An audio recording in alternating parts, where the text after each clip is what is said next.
ప్రేక్షకులందరికీ నమస్కారం. ప్రస్తుతం మన స్టూడియోలో దైవాజ్ఞ బ్రహ్మశ్రీ వీరాపురం సుబ్రహ్మణ్య స్వామి గారు మనతో ఉన్నారు. గురువుగారితో మాట్లాడదాం. నమస్కారం గురుగారు. శుభాశీస్సులు అండి. గురుగారు, మనిషి పుట్టిన తర్వాత మరణం తప్పదు. ఏదో ఒక రోజు ప్రతి ఒక్కరు మరణించాల్సిందే. మరణం అంటే చాలా మందికి భయం. అయితే మరణించే ముందు మనకి ఎలాంటి సంకేతాలు వస్తాయి గురుగారు? నేచర్ నుంచి కావచ్చు, మనకి ఎలాంటి సంకేతాలు వస్తాయి? అలాగే మరణించిన తర్వాత ఆత్మ ఇంట్లో ఎన్ని రోజుల వరకు ఉంటుంది గురుగారు? మంచి విషయం అడిగారు. ఎందుకంటే ఇవి మనం తెలుసుకోవాల్సిన విషయాలు. ఎవరైనా సరే నిందలేనిదే బొందబోదు, నిందలేనిదే బొందబోదు. అది కారణాలు అనేకం. కారణాలు అంటే మనం ఏ విధంగానైనా కూడా మనిషి వ్యక్తి మరణించేటప్పుడు తనకు కొందరికి అయితే వాళ్ళ పుట్టినటువంటి సమయాన్ని బట్టి కొంతమందికి సిక్స్త్ సెన్స్ అంటారు. అంటే ప్రతి విషయం కూడా ముందే అర్థమవుతూ ఉంటుంది, తెలుస్తూ ఉంటుంది. లేదనుకోండి వాళ్ళకు అపశకునాల రూపంలో ముందే మెసేజ్ తెలియచేయడం, తెలుస్తూ ఉండడం, అర్థమవుతూ ఉండడం, లేదంటే కొన్ని మాటలు వినకూడని మాటలను కొన్ని సమయ సందర్భాల్లో వింటూ ఉండడం, లేదంటే అవతల వాళ్ళు అనడం కానీ జరుగుతూ ఉంటాయి. ఇవన్నీ రకరకాలుగా తెలియచేస్తూనే ఉంటాడు ప్రతిదీ అడుగడుగున. దాన్ని కొంతమంది గమనించగలుగుతారు, గ్రహించగలుగుతారు. కొంతమంది ఏంటంటే వాటిని గ్రహించలేరు. ఎందుకంటే వాళ్ళ మైండ్ని బట్టి ఉంటుంది. వాళ్ళ బ్రెయిన్ రిసీవ్ చేసుకునే కెపాసిటీ అనేది ఇంపార్టెంట్. వాళ్ళ యొక్క గ్రహస్థితి, వాళ్ళ పుట్టినటువంటి గ్రహస్థితి రీత్యా వాళ్ళ జన్మించిన సమయాన్ని బట్టి వాళ్ళ తలరాత ప్రకారంగా కొంతమంది ఏంటంటే ప్రతిదీ సూక్ష్మంగా గ్రహించగలుగుతారు. లాస్ట్కి అందాక ఎందుకు, రాత్రి పనుకొని నిద్రపోతున్నాం అనుకోండి, ఆ రాత్రి కలలో వస్తూ ఉంటుంది. ఆ రాత్రి కలలో వచ్చిందే అది మనకు జరిగినట్టు వచ్చినా, లేదంటే వేరే వాళ్ళకు జరుగుతూ ఉన్నట్టు వచ్చినా, మరణించినట్టు కానీ, లేదంటే ఏదైనా యాక్సిడెంట్ అయినట్టు, ప్రమాదం జరిగినట్టు రావడం కానీ, లేదంటే ఏదైనా పాము కరిచినట్టుగా కానీ, తేలు కరిచినట్టుగా కానీ, లేదా ఏదైనా మింగుతున్నట్టుగా కానీ, పాము ఏదైనా మింగుతున్నట్టుగా కానీ, ఇటువంటి రకరకాలైనటువంటి కొన్ని లక్షణాలన్నీ కూడా వస్తూ ఉంటాయి. ఆ వచ్చినవి ఇదొకటే కాదు, ఏదైనా సరే ప్రతిదీ కూడా వాళ్ళకి రాత్రి కలలేకి వచ్చేదే రేపైనా జరగచ్చు, లేదంటే వారానికైనా జరగచ్చు, లేదంటే ఒక పక్షానికైనా జరగచ్చు, లేదా మాసానికి జరగచ్చు, ఒక అయినానికి జరగచ్చు, లేదంటే సంవత్సరం అయినా జరగచ్చు. కానీ 100% జరగబోయేది, ఎప్పుడో జరగబోయేది ఇప్పుడే కలలో వాళ్ళకు మనం సినిమా చూస్తుంటే చూస్తే ఎలా కనపడుతుందో అదే విధంగా మనకు స్వప్నం కలలో స్క్రీన్ మీద కనపడుతూ ఉంటుంది. సినిమా తీస్తే ఎలా ఉంటుంది అంతకంటే ఇంకా అద్భుతంగా కనపడుతూ ఉంటుంది. చూసావా? అవి అన్ని కూడా ముందే పూర్తిగా వాళ్ళకు మెసేజ్ అనేది గ్రహాలే ఇవన్నీ కూడా కలగచేసేది. అయితే దీనికి కారణం ఎవరు అంటే పూర్తిగా తెలియచేసేది బుధుడు ప్రధాన కారకుడు, రెండోది గురువు, తర్వాత చంద్రుడు కూడాను, రెండోది కేతు కూడాను. వీళ్ళు వాళ్ళ ఉన్న స్థాయిని బట్టి, వాళ్ళు ఉండే స్థానాన్ని బట్టి ప్రతిదీ కూడా మనకు జరిగేది, జరగబోయేది A to Z ముందే కళలో కనిపించేస్తుంటుంది.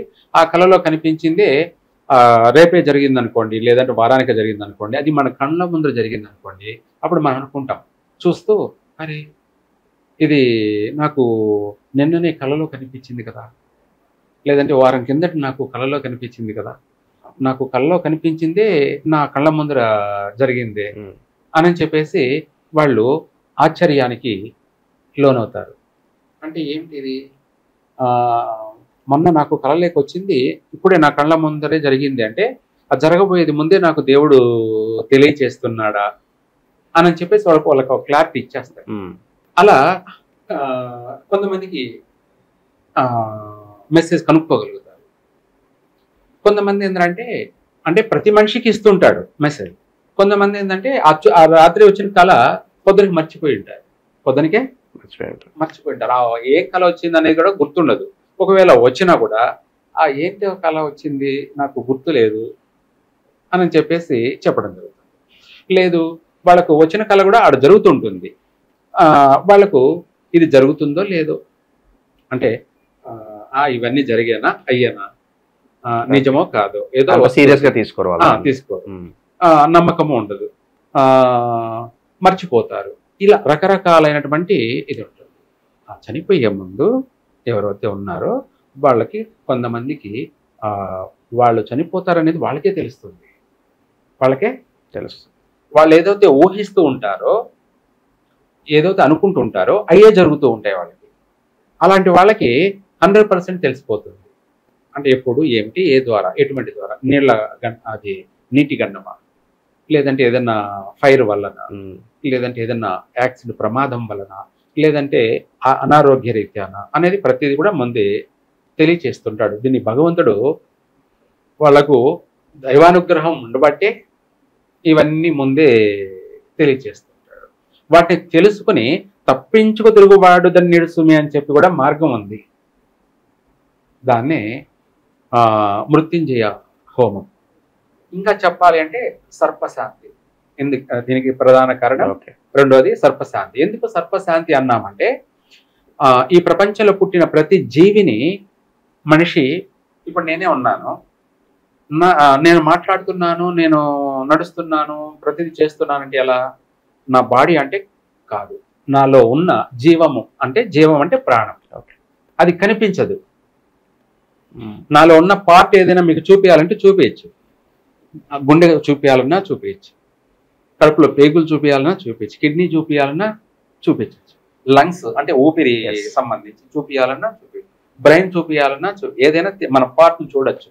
కానీ మనలో ఉన్న ప్రాణాన్ని, నాలో ఉన్న ప్రాణాన్ని చూడాలంటే నువ్వు చూడలేవు, అది కనపడదు, దొరకదు. ఇలా ఉన్నటువంటి ఒక పదార్థ రూపం వస్తువు కాదు అది, గాలి. దాన్ని ప్రాణం అంటారు, దాన్ని జీవం అంటారు, దాన్ని గాలి అని కూడా అంటారు. పోయిన తర్వాత దెయ్యాన్ని గాలి అని కూడా అంటారు. దాని ఆత్మ, దాని పేరు. కానీ దాన్ని దెయ్యం అంటారు, గాలి అంటారు, ఆత్మ అంటారు, ప్రాణం అంటారు, భూతం అంటారు, దెయ్యం అంటారు, అనేక రకాలుగా పిలుస్తారు. ఇవన్నీ పక్కన పెట్టేస్తే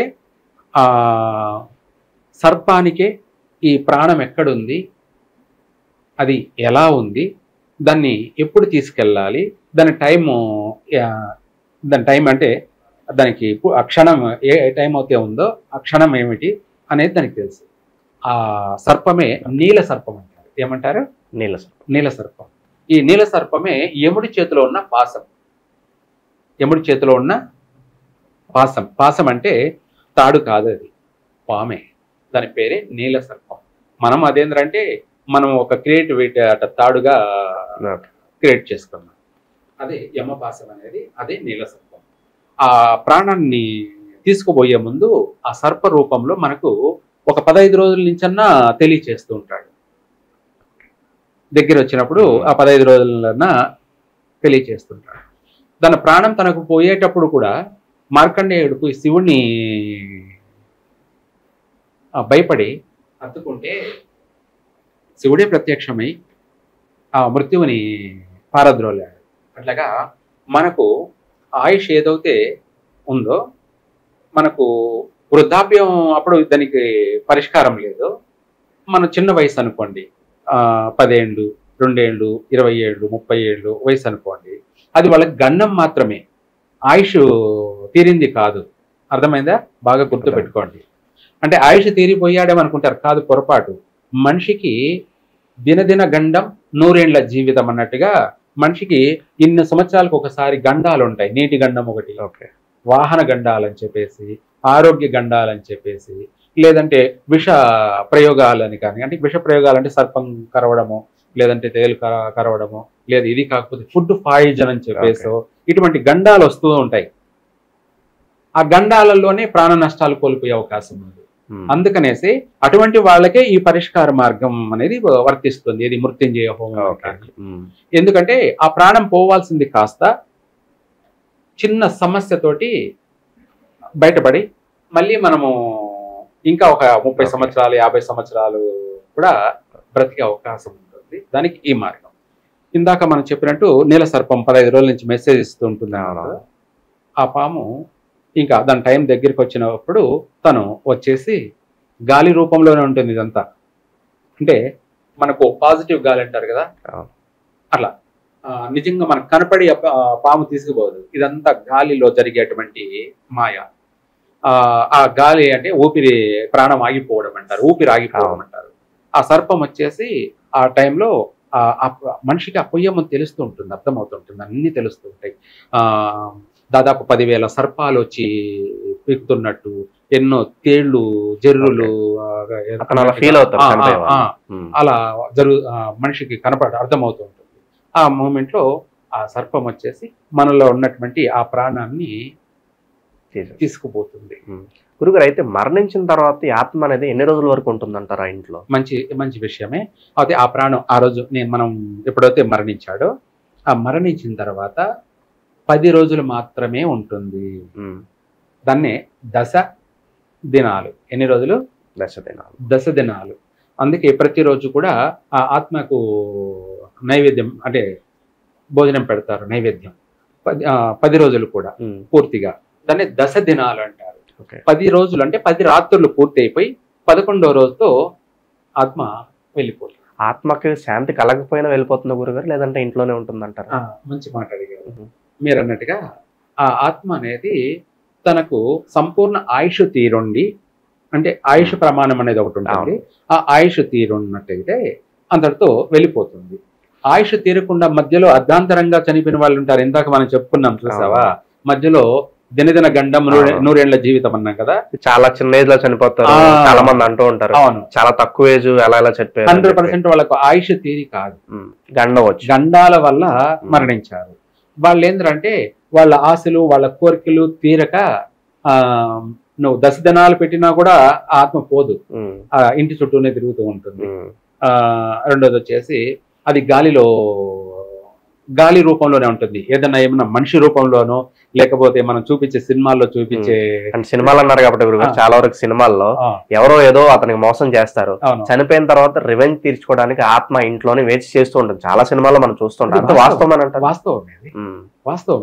ఇప్పుడు అక్కడ దాకా ఎందుకు, ఇప్పుడు దెయ్యమే తీర్చేదని కాదు. ఒక మనిషిని నష్టం చేస్తే నష్టానికి కాను వాడు ప్రతీకారం తీర్చుకోవడానికి 100% ప్రయత్నం చేస్తాడు. వాడు అన్యాయం చేస్తాడు, నాకు మోసం చేశాడు, వాడిని నేను కొట్టాలి, నరకాలి, చంపాలి, లేదంటే ఏదో ఒకటి చేయాలి, లేదా మోసానికి మోసం ప్రతీకారం అని చెప్పేసి వాడికి తిరిగి మోసం చేయాలి, వాడిని నాశనం చేయాలి అని చెప్పేసి బతికున్న మనిషి అనుకుంటాడు. చనిపోయిన తర్వాత అంతకంటే మించి రివెంజ్ ఉంటుంది. ఎందుకంటే అప్పుడు దానికి శక్తి ఎక్కువ. ఓకే, ఏమిటి మరి ఆత్మకి రివెంజ్ తీర్చుకోవడానికి సినిమాలో చూపించినట్లుగా వేరే ఒకళ్ళ బాడీ అవసరం అంటారు, లేదంటే స్వతహాగా ఆత్మే రివెంజ్ తీర్చుకోగలరు? ఆత్మే రివెంజ్ తీర్చుకుంటుంది, ఒకరితో అవసరం లేదు. ఓకే, అంటే సినిమాలో చాలా వరకు వేరే వాళ్ళ బాడీలోకి ఆత్మ దానికి ఏ విధంగా అయితే చేసుకోవాలో ఆ విధంగా చేసేసుకుంటుంది అంతే. అర్థమైందా మీకు? వెసులుబాటు బట్టి, దాని వెసులుబాటు తనే స్వయంగా చేయాలన్నా చేసేసుకుంటుంది. ఎందుకంటే అది పాజిటివ్ గాలి, నెగిటివ్ గాలి అంటారు కదా. ఆ నెగిటివ్ గాలి అనే దాని వల్లనే మొత్తం తన పని తను చేసేసుకుంటుంది.